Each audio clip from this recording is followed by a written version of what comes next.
So today we are going to be solving AS level chemistry, chemical energetics past papers. So this is a very high yield topic from which a lot comes in your exams. So this is an extremely high yield topic, and I'd highly recommend you guys to have your calculators with you and just solve these MCQs as I do. Solve it with me and trust me, solve your answers before I tell the correct ones. And if you're doing this, you are going to have a very good practice. And if you don't understand anything, just comment below, ask it, and clarify your concepts. The key to O levels was you had to learn, but the key to A levels is clarifying the concepts and not getting confused. So let's get started. This is a May June 2023 question, so we are doing recent questions.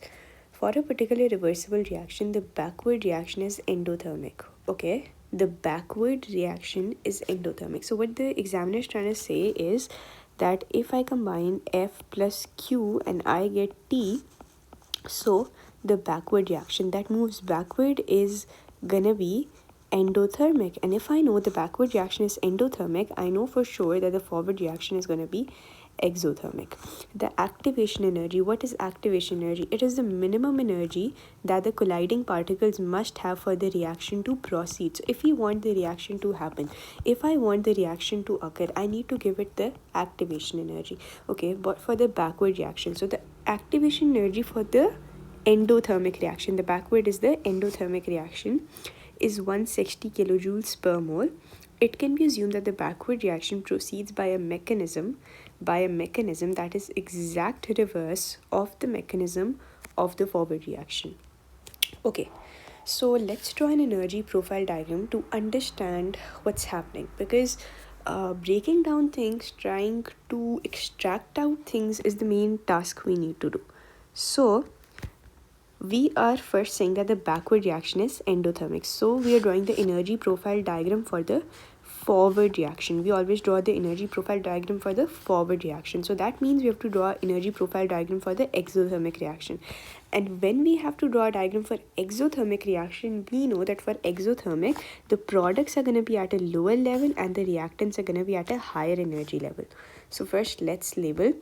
The x-axis is gonna be the progress of the reaction, and the y-axis is gonna be labeled as the energy. And we know that in exo the reactants are gonna be above, so these are my reactants, and the products are gonna be below. These are my products, and I know one thing, that my energy peak is gonna be something like this. And since this is an exothermic reaction, the activation energy for this reaction is going to be from the reactants towards the peak of the energy hump. So this line from the reactant level to the peak of the energy hump, this is an energy hump. This is going to be labeled as EA. So this is your activation energy, and the activation energy for the backward reaction is gonna be the backward is an endothermic reaction. So the activation for the backward reaction, since it's exactly the reverse of the forward reaction, this line written over here, it can be assumed that the backward reaction proceeds by a mechanism that is exact reverse of the mechanism of the forward reaction. So this is the mechanism for the forward reaction. So for backward reaction, it's probably gonna be from this towards the top of the energy hump, because if I do the exact reverse of this backward reaction, endothermic, the products are gonna be at a higher energy level and the reactants, they're gonna be at a lower energy level. And if I draw the energy activation energy for the reverse reaction like this, from the reactants to the peak of the energy hump, so this is EA for the exothermic reaction, which is the forward reaction. And now what I'm gonna do, I'm gonna draw the EA for the this one with the blue one is the EA for the endothermic reaction, which is the backward reaction. I hope you are getting it. always remember one thing: activation energy is always going to be positive. This activation energy for the exo is also positive, and the second activation energy for the endo is also positive. Why activation energy is always positive? Because activation energy is the energy that you give it. When energy is being absorbed to break the bonds, energy is absorbed, it's basically getting a positive enthalpy change. It's gonna be endothermic because energy is being absorbed, and when energy is given out, it's exo. In activation energy, we're absorbing energy. Despite it being endo-exo, we're just absorbing the activation energy to start the reaction, for the reaction to initiate. So it's always going to be positive. So now we know, okay, the activation energy for the backward reaction is 160 kilojoules. Okay, so this was the forward reaction, this was the backward reaction. So this blue line, okay, I'm gonna make this red line, this is the EA for the forward, and this blue line is gonna be 160. So this length of the line is 160. So we don't know about this. Let's read the question. Which statement about the activation energy of the forward reaction is correct? We know the forward reaction is going to be this. This is the activation energy, and this is always going to be positive. The activation energy of the forward reaction equals to negative 160. Activation energy can never be a negative number.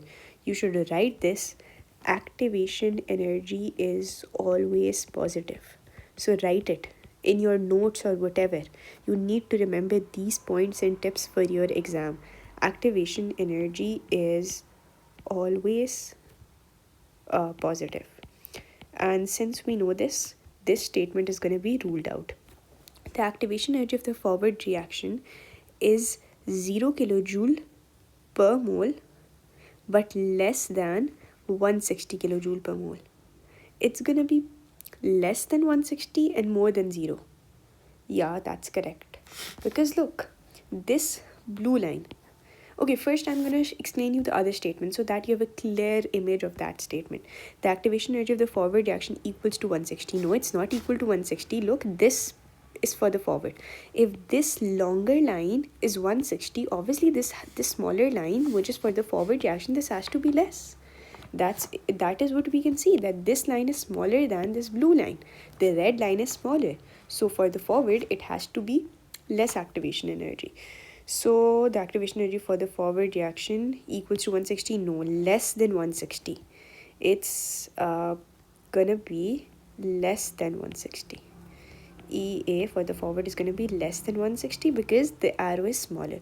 The activation energy of the forward reaction is greater than 160. No, I told you it cannot be greater than 160.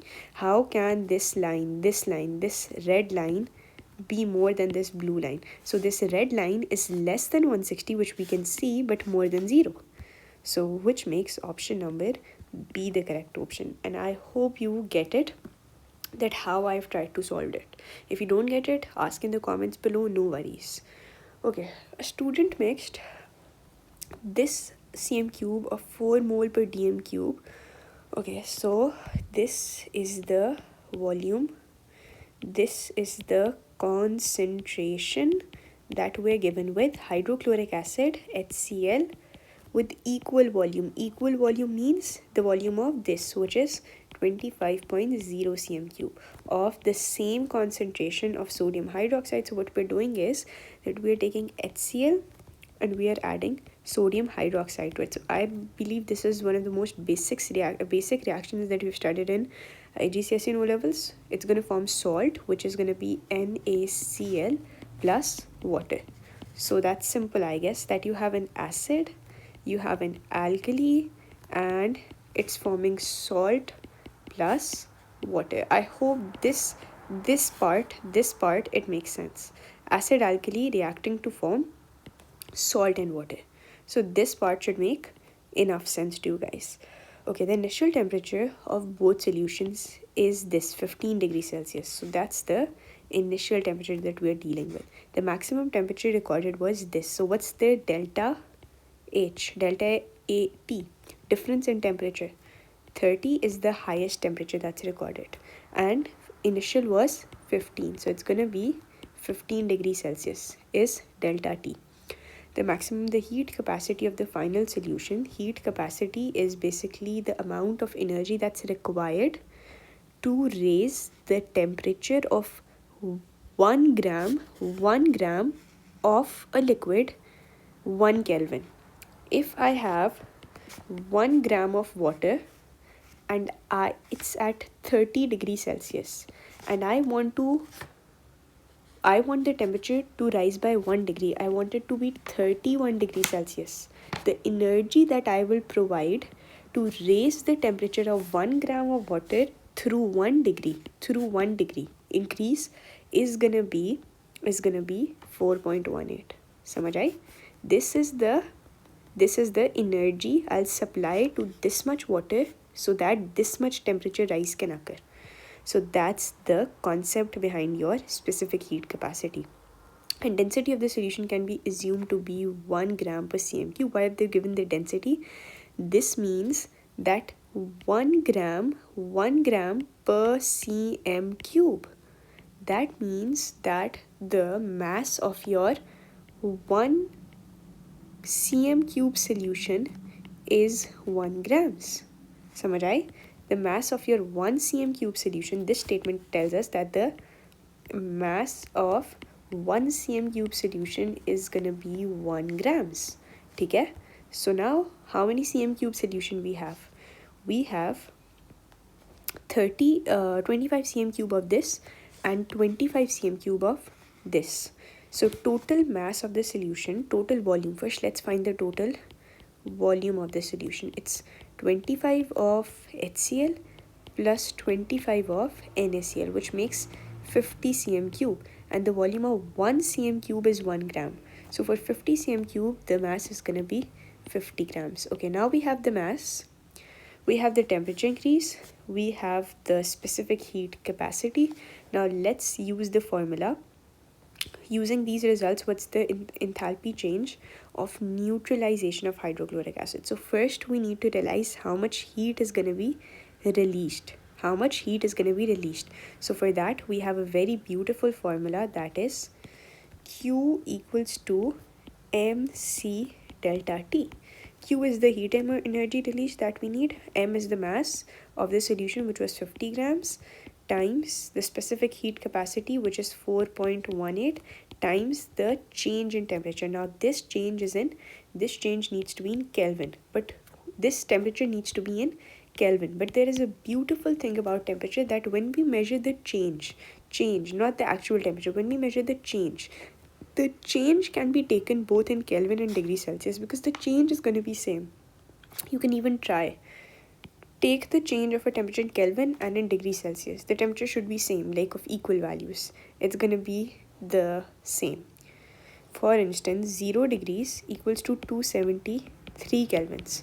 So if 0 minus 1 degree, okay? 0 minus 1 degree and 273 Kelvin minus 274 Kelvin is both going to be 1. Okay? Is both going to be 1. So that's why the change remains the same. Okay, so now times 15. So just put it into your calculator. 50 into 4.18 times 15. 50 into 4.18 times 15, and that gives me 3135. So 3135. And now you know what's the beautiful thing about this question? The prettiest thing is that they've given this option to confuse you guys, so that instantly as you get this answer, this is in joules, you convert it into kilojoules, move it 3 decimal places back, you get 3.14, and you circle this option, and that's absolutely wrong. And that's why they've given option B, to confuse you guys. This is for how many moles? How many moles of the limiting reactant was used to produce this? Let's find out. So remember, we need to find for how many moles. This amount of energy is released when how many moles of HCl or NaOH, because both are in equal amounts, how many moles are used? Let's find out the moles. You know, moles equals to your concentration times your volume. Concentration is 4, volume is 25, but it is in cm cube, so we divide it by 1000 and we get 0.1 moles. 0.1 moles, because both of them are in equal moles, so 0.1 mole of this and 0.1 mole of this, there is no limiting reactant in it, both are in equal amounts. So 0.1 moles produce this much of energy. And what do we need? If this is 0.1 moles, look in the equation. If this is 0.1 moles, this is 0.1 moles, then obviously 1:1:1:1:1. So NaCl, how many moles of NaCl are going to be formed? What do you think? 0.1 moles of NaCl are going to form and 0.1 moles of water are going to form. Okay? When 0.1 mole of water is formed, the amount of energy released is 3135. Hear it again, write it down somewhere. This is a key concept. What majority people do is they don't use their senses, they don't think about the concept, they simply apply the formula negative Q upon N. No, you don't apply it unless you don't have the concept what we're trying to do. So what we're trying to do is that this amount, this mole of water releases, when is formed, this amount of energy. And we are trying to find the enthalpy change of neutralization. And what's the enthalpy change of neutralization? When 1 mole of H2O is formed. So we need to form 1 mole of H2O. And then we need to see how much energy we release. So when we have 0.1 mole of H2O, this is 0.1, we form 3.135 kilojoules of energy. So when we are going to have 1 mole, how many kilojoules of energy are we going to release? That's going to be X, and X equals to 3.135 divided by 0.1. And I plug it into my calculator.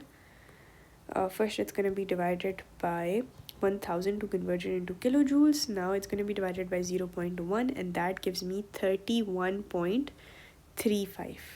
31.35 is going to be my answer, so which makes option B.